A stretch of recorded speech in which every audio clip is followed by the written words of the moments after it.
There must be a oneness and a connection and a link. And then finally, God got through to me. Finally, I intercepted it. Finally, I listened. Do you know what it is? You know that I've told you for a number of years now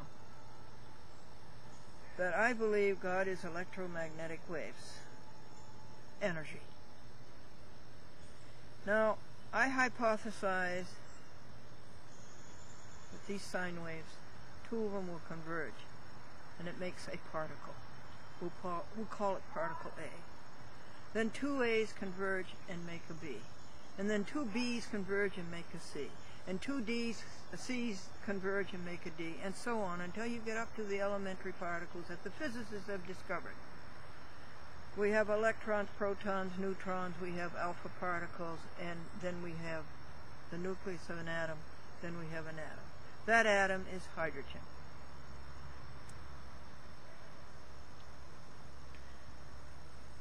I've told you that I think that there are no other elements but hydrogen. Two hydrogens combined, you've got helium. 8 hydrogens combined, you've got oxygen. 12 hydrogens combined, you've got carbon. And now carbon and oxygen are very interesting, combining with hydrogen, make very, very interesting molecules and very interesting compounds. Where does this all happen? It happens in the stars, with a great deal of heat and light. Then we find out there's billions of these stars, all grouped together in something called a galaxy. And then we find out that there's billions of these galaxies. Take a look at our galaxy, it's called the Milky Way. Take a look at our star, it's called the Sun. This Sun has planets. Take a look at one of its planets, it's called Earth. Here it has the heat and the light from the Sun, and it has something called water. 2 atoms of hydrogen, 1 atom of oxygen. Then it has something called dirt, soil. Out of these 4 things, dirt, soil, water, heat, and light, God makes compounds. And then these compounds combine to make a cell. This cell has life. What can a cell do?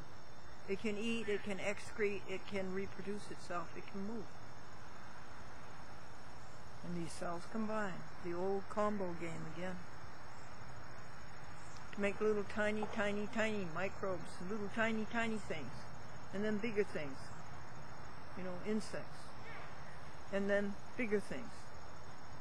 And these cells combine and they form a body. And you have plant life. And you have animal life. And you have water life. And you have saltwater life. And then you have insects, like this one here. And arachnids. And you have water animals and amphibians and reptiles. And then you have birds and you have fish. And you have mammals. Warm-blooded mammals. With great eyesight, vision is a miracle in itself. The whole physiology of the eye is a miracle. And you have these great, great mammals. Dogs and cats and squirrels and little mice. And you have raccoons. And then you have people. You have dogs who wag their tails. You have cats who purr. And you have people who actually think. They have a brain. They actually create. They plan. They do something. What's that got to do with gravity? Gravity is the attraction of one particle, one mass to another. Why are these masses attracted to each other? Why? Because they're electromagnetic waves. And electricity the same particles repel each other and the opposites attract. And you have now the attraction of gravity, one mass to another. Isn't that wonderful? So it's the oneness that we were looking for. What's the gravitational force? It's two masses. And what are two masses? They're combinations of electromagnetic waves. Finally, it's all come together. I am sorry, God, that I was so long realizing this. I am sorry that you had to say it over and over again. But there it is. And it's such a grand thing. I called, when I was wondering about this, I called the State University of New York at Albany. And I called one professor, physics professor, after another. I left messages one after the other. Nobody ever returned the call. One day I called this week, and a man answered, and it was Dr. Jesse Ernst.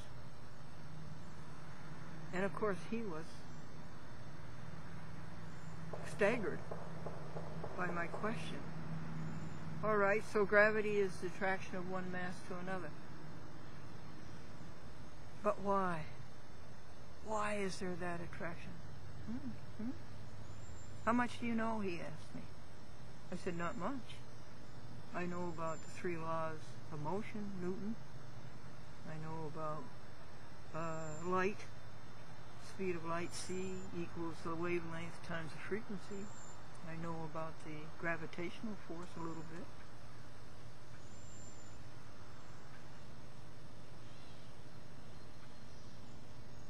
All he says, there's a book on it.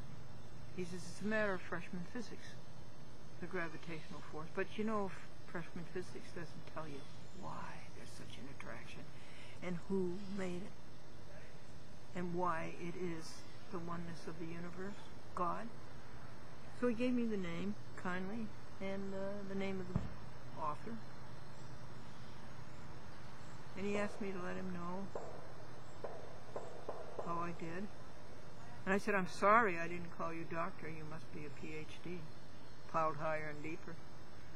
And he says, no, me and my students don't call me doctor. Thank you, Jesse Ernst. So then, the next day, as it formulated, I wrote a letter to him. And I told him what I just told you, in shorter terms. Okay, is there anything else to say? Where's the remote? Where's the little remote? These electromagnetic waves. Let's try your close-up. Oh, you work! Oh, you work! You work beautifully. This is another creation of God's electromagnetic waves.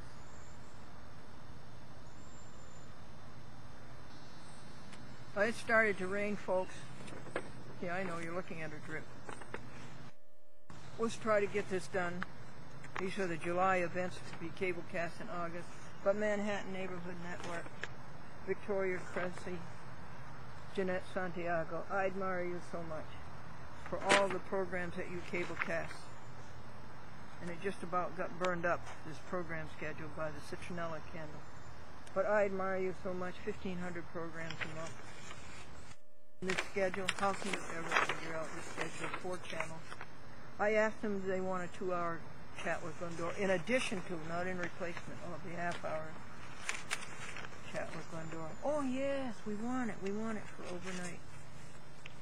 And last night, the most interesting thing, I got a call from James Dixon in Manhattan. He says, I was flipping the channels. He says, guess what I found? He found a chat with Glendora at 9:18 p.m. prime time.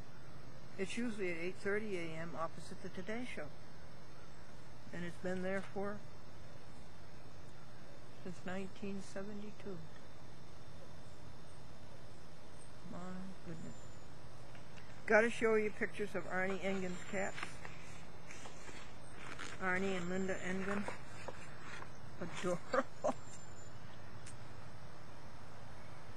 Rain, please hold off till we get this done.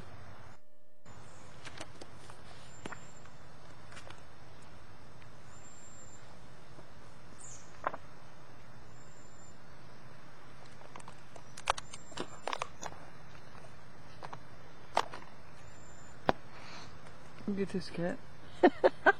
Sleeping. It's a brother and a sister. Baby kittens.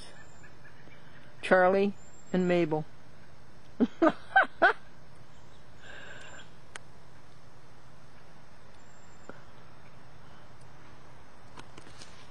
another one he sent me. Arnie Engen, Meriden, Connecticut. Isn't that sweet? Isn't that sweet?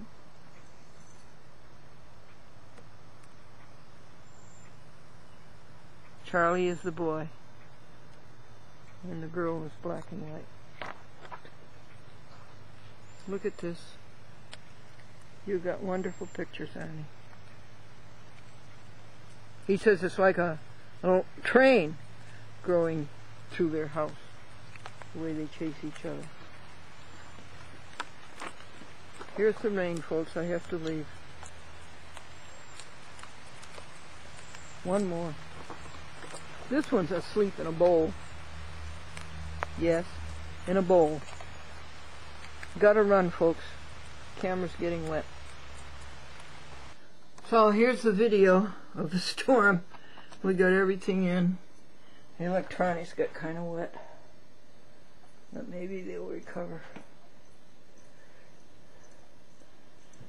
And we had to cover up the blue sky protector. That's the in-mail. Oh, that's too bad. That's the journal, the Joy Book, and a lovely letter from Joseph. Oh, that's too bad. Well, there's 3-4 hours work. But we have the show must go on, right? We have to be loyal to you. Now what else was there to show you? This is another creative postcard made by James Dixon in Manhattan. I am deeply grateful for him and his help. So you see, folks, how bad the light is in here. That's why I wanted to get your videotaping done out there. There were a couple of things to tell you.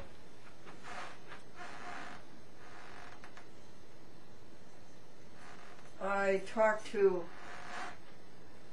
Lisa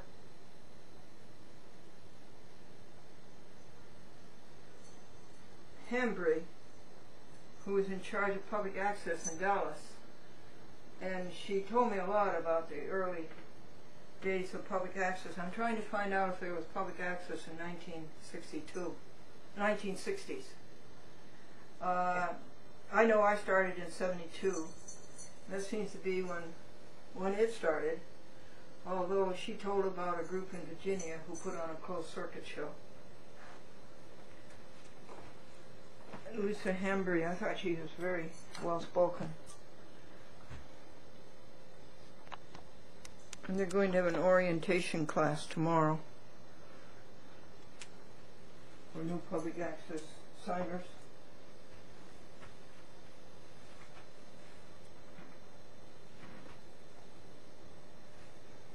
What is going on anyway? We don't have any light to see anything. And a nice man named Mr. Robert Scott called me from public broadcasting, now that's broadcasting, not cable, in Detroit, and explained to me what happened to public access in Detroit. He said the Supreme Court said that the ruling where the municipalities could make cable operators have public access, that the Supreme Court said it wasn't so.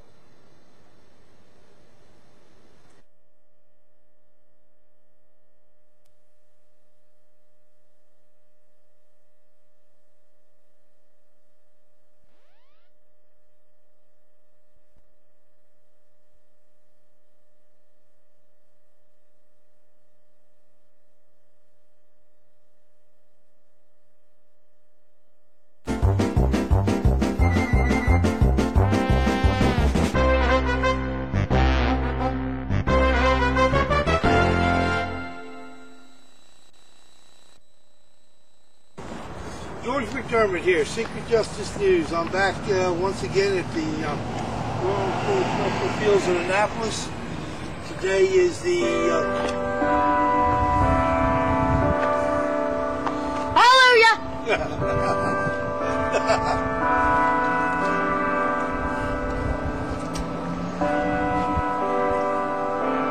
Do you want me to pause it for a second?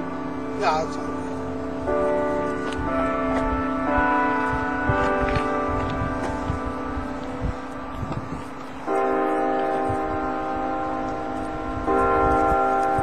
It'll take a while. And the bells toll for justice. Okay, come here. Okay. George McDermott here, Secret Justice News. I'm back down here today. This is the 21st day of March 2008, where I just filed 2 additional motions. One in the case of McDermott versus Branch Banking and Trust Corporation, and the other one is McDermott versus Wayne A. Bowie et al.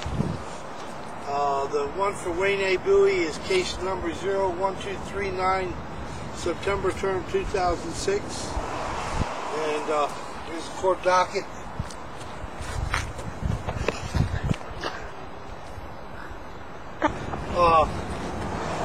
This is a motion for the court to correct the record and with affidavits of creditors in response to motions filed January 31st, 2008, docket entry 90 and 91, pursuant to Maryland Rule 8-414B. And that's when I took the initiative to send all the creditors a delivery confirmation letter asking for them to fill out an affidavit within 30 days and mail it back to this court so that we could get to the bottom of the court's dilemma as to at what point in time I allegedly lost my business, and I also had the court understand why myself and my family are being tormented and tortured because of the court can't figure out at what point in time I allegedly lost my business. This is my granddaughter here. I brought her along today to show her what the court looks like, Abigail Moore. And she got to sit, come in. I got to see the Supreme Court. Yeah, they let her in the Court of Appeals hearing room, and the gentleman in there showed her all around and what all the functions were, and you got to sit in the Chief Judge's chair also, didn't you? It was cool, wasn't it? Yeah, it's just I thought that there would be a lot more people, like, you know how there's usually a lot of people in like the background? Yeah. I thought that there would be more. Well, the court's not in session today, but let's get back to this motion. This is one of the motions in our file.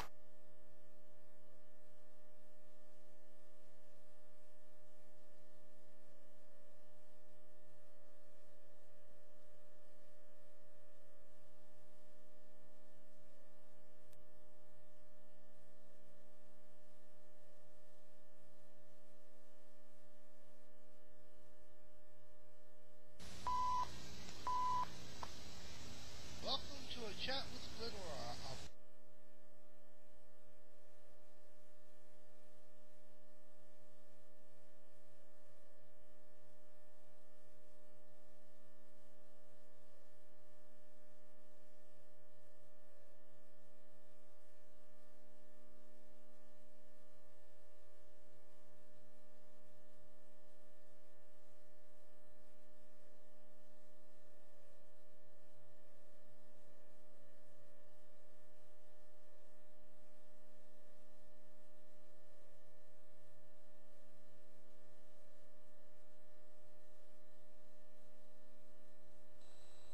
I will be delivering all of these affidavits along with a copy of the videos of these discussions, asking for a investigation of the entire matter involving his property and the Cecil County Court, because this is clear collusion and conspiracy to deny not only him but all the other members who have been here today their due process and civil rights under color of law and authority.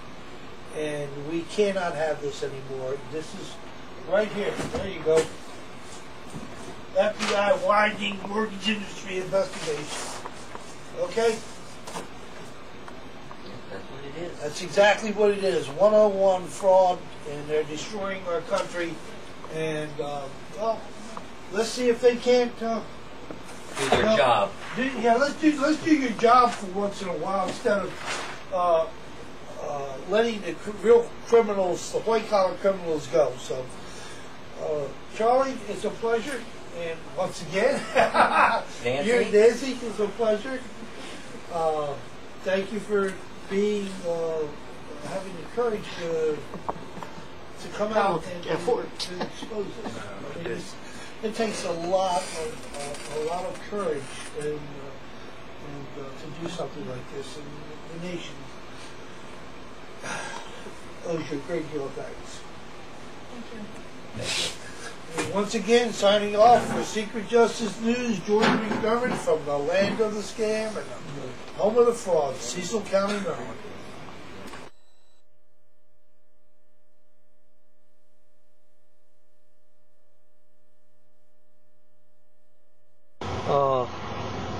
Business that William Riddle and others have, as you can see, she's very outspoken.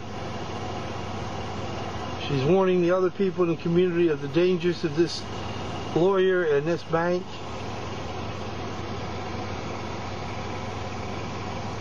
Now you go. Okay. George McDermott here, Secret Justice News, Secret Justice Productions. I'm back up here at Cecil County, Maryland, the land of the scam and the home of the fraud.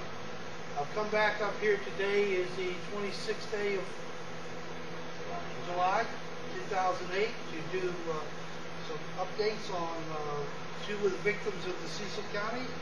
Charlie, glad to have you back here with us. George, good to have you back. Sam, Brennan, we're trying to get some updates on what's happening, and also I brought a little backdrop with me here. This was taken out of the Washington Post on the 27th day of May.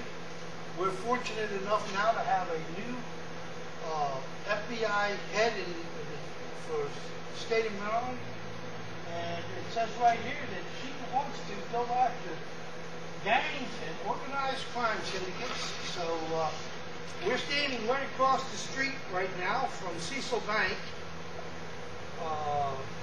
Corporation, and it's one of their branches. And Mr. Spinato, why don't you Spizzato? Yeah.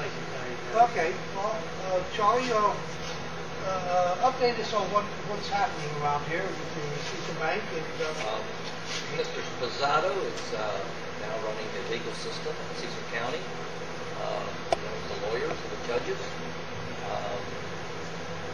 taking what he can as quick as he can, trying to put screws to people that haven't done a thing, just living their life normally, just taking it as quick as he can. No reason at all. Well, I just heard from Josie, and she was updating me on the fact that the Malinowskis, which we talked with in May, that they have been forced into bankruptcy. Yep. The bank is for somehow or another with William Riddle, they have come back in and foreclosed on the mortgages that they Malinowski, a piece of land, and Riddle went in and divided a piece. Once again, we're back in Joanne Lyons.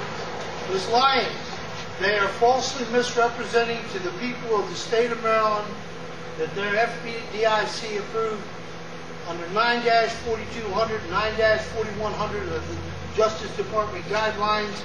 You need to send trucks in right now, FBI agents, and shut this business down. They stole the Malinowski's property. They stole Sam's property. My property. They stole your property. They stole Joe's Street. And what's Mark's? Mark Welch's property. Mark Welch's property. All under false pretenses, so that they and the directors of that bank can get wealthy. We need to stop this. We need you and the FBI to do your job, and take care of this problem and get the corruption out of Cecil County Bank, or close it so that no more victims come forward. But I've got a feeling, just from what I've seen, you gave me a story about another lady who was working with the Cecil. So tell Miss Lyons what's going on with that. Rebecca Patrick called me the other day. Sposato tried to take her business from her and her house, but she took it to court and won. But this is what they do. Whatever they can, if they see a loophole, if they see a little space in there where they can wedge in and steal your property, they will. Rebecca was very, very lucky. Well, what would give me some background on what her social circumstances? Rebecca used to work for Cecil Federal Bank, when it was Cecil Federal, now Cecil Bank, and she knows how the system works. Well, Conestoga Title. Sposato wanted the title company, so he tells her he'll buy the title company and she can work for him. She did not agree to that. She didn't like that at all. So he in turn faked the selling of the house, saying he never received the payoff, and he took her to court. However, she had all her paperwork and could prove that she had paid for the house, and therefore he didn't get the house or her business. Well, that's very interesting, because that's the same thing that happened with the Malinowskis. Right. You know, he wants the title insurance company, as well as the appraisal company, as well as the settlement company, which is Riddle, all him and Riddle are combined in. And they want to run everything so they can keep scamming these people. That's right. Now, I brought up with me today a pack of 12 criminal complaint forms that I would like you to, I'm giving it to Sam, and to fill out and take these complaint forms and file civil complaints with the magistrate's office. Fill these out, take to the magistrate's office, get them date stamped. Each one of your victims take it and file it out. When you get a date stamp, I need you to copy the cover page to me. Okay? Put them in a certified, in a priority delivery with delivery confirmation.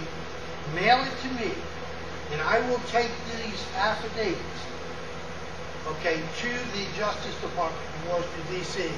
Hand delivered this time, because the last one I took, that I mailed, certified registered mail to the U.S. Justice Department in February. Never got there. Never got there. Amazing.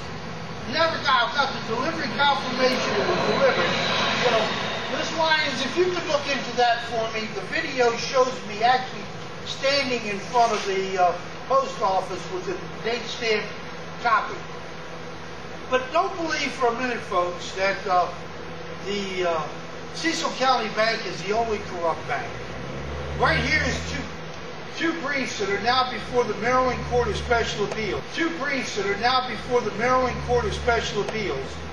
This is my appellee's brief, and this is my response brief against Branch Banking and Trust Company regarding they're trying to deny me access to the court in a jury trial, as I am demanded, because they have a bunch of slick lawyers and corrupt bankers that have stolen.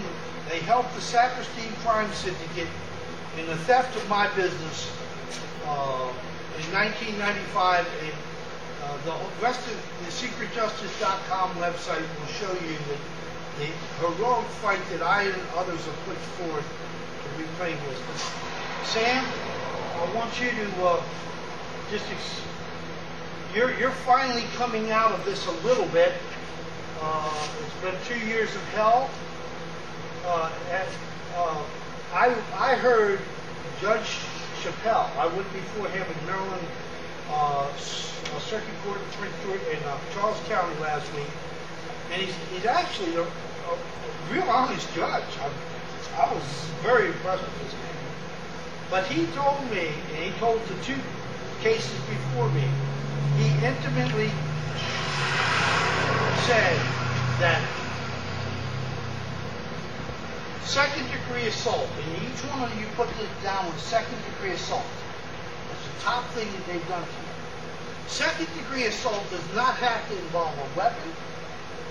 It does not have to involve the taking of anything. All it has to do to be second degree assault is if you were in fear of imminent danger or loss of something. Now, have you lived in terror for the last 2 years trying to reclaim your property? Yeah, You're getting off my business back, yes. Yeah, and this is because a group of lawyers out of Pennsylvania got together with Riddling Company and defrauded you as of the January video shows on the show. So he's been living in terror. I've been living in terror myself for 14 years because of this ongoing criminal conspiracy between the Saperstein Crime Syndicate and the Branch Banking and Trust Company and First Union Bank and their successors and Nations Bank. So anybody that wants to see how absolutely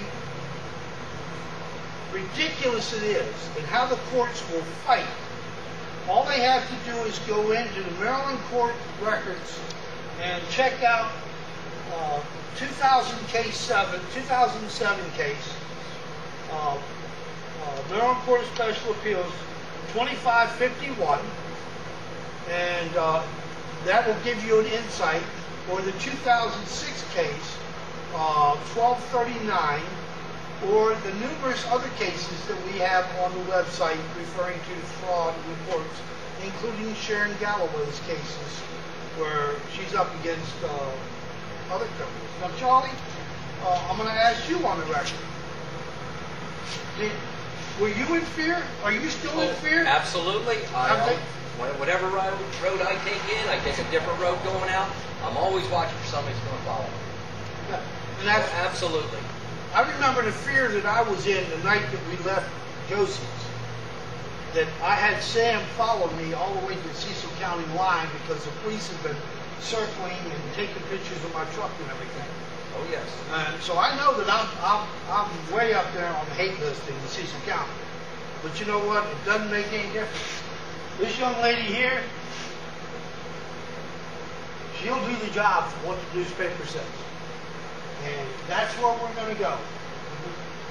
Amy Jo Lyons will draw the line on a wealth of experience as the new head of the FBI's Baltimore division. Okay? We're not going to rely on Cecil County. We need to get it shut down, Cecil County Bank. Get it shut down. Now, 1 second. I also brought with me it's a basic form here that to show how to fill out your district court complaint. And you're going to fill out as you'll have to move this to circuit court because the recovery is only $5,000 in district, but you'll file an amended complaint and move to circuit court. You know, you guys are entitled to millions of dollars worth of damages from this gangster bank here. Millions of dollars. I also brought with me applications filled out against members of the Saperstein Crime Syndicate. Okay? And I want you to pattern your complaints after these. Okay? It gives you the law. I've asked an associate to send you up copies of Title 18 in the United States Criminal Code and Title 27, Article 27 in the Maryland Criminal Code, so that you can, you can understand exactly when you're filling these out what a criminal conspiracy is, what a grant, what's the theft of your property is, what extortion is, what a racketeering influence is. You take a look at it. If it applies, I think that you definitely should go ahead and fill this out. My copies I'd already sent to on March 22nd, 2007.